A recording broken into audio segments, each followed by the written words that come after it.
Indian toilet అనేది ఎక్కువగా ఈ మోకాలు నొప్పులు ఉన్న వాళ్ళు యూజ్ చేయొద్దు అని అంటుంటారు కదా. కానీ కొద్దిమంది ఏంటంటే ఇండియన్ టాయిలెట్ మంచిది, అట్లా ఉంటే కాన్స్టిపేషన్ ప్రాబ్లం రాదు అంటుంటారు.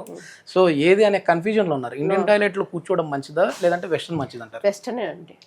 అయితే మనం చూసుకుంటే వెస్టర్న్ టాయిలెట్ మంచిది, వెస్టర్న్ బాత్రూమ్స్ మంచిది. అంటే ఈ బెండింగ్ అనేది ఎక్కువ అవ్వకూడదు. ఈ బెండింగ్ అనేది ఎక్కువ అవ్వకూడదండి. మీరే చూస్తున్నారు కదా, ఈ మెకానిక్స్ చూస్తున్నారు కదా, కూర్చొని లేవడం అంతసేపు కూర్చోవడం వల్ల ఏంటంటే ఈ కార్ట్లేజ్ దెబ్బతినే ఛాన్స్ ఉంటుంది. ఓకే. మరి ఎక్కువగా మనం ఇళ్లలో ఆడవాళ్ళని చూస్తూ ఉంటాం. పాపం వాళ్ళు ఏంటంటే ఒకప్పుడు మంచిగా కింద కూర్చొని ఏదన్నా రుబ్బాలన్నా ఇట్లా ఇట్లా ఇసిరేవాళ్ళు. ఇప్పుడు వచ్చేసేసి మిక్సీలు వచ్చాయి. సో స్విచ్ చేసేస్తారు, అక్కడే నిలబడతారు. సో ఇప్పుడు మళ్ళీ రైస్ కుక్కర్లు వచ్చాయి. రైస్ వండాలన్నా నిలబడి అక్కడ చేసేసుకోవడం. మళ్ళీ గ్యాస్ స్టవ్లు కూడా కింద లేవు, ఇప్పుడు పైనే ఉంటా ఉన్నాయి. సో ఎక్కువ నిలబడి వర్క్ చేస్తూ ఉంటారు. మేము అట్లాంటి వాళ్ళు ఎట్లాంటి జాగ్రత్తలు తీసుకోవాలి? స్మార్ట్ వర్క్ చేయడం మంచిదండి. స్మార్ట్ వర్క్ అంటే ఇప్పుడు రైస్ ఉడికేంతసేపు అంతసేపే నించొని ఉండడం స్టవ్ దగ్గర.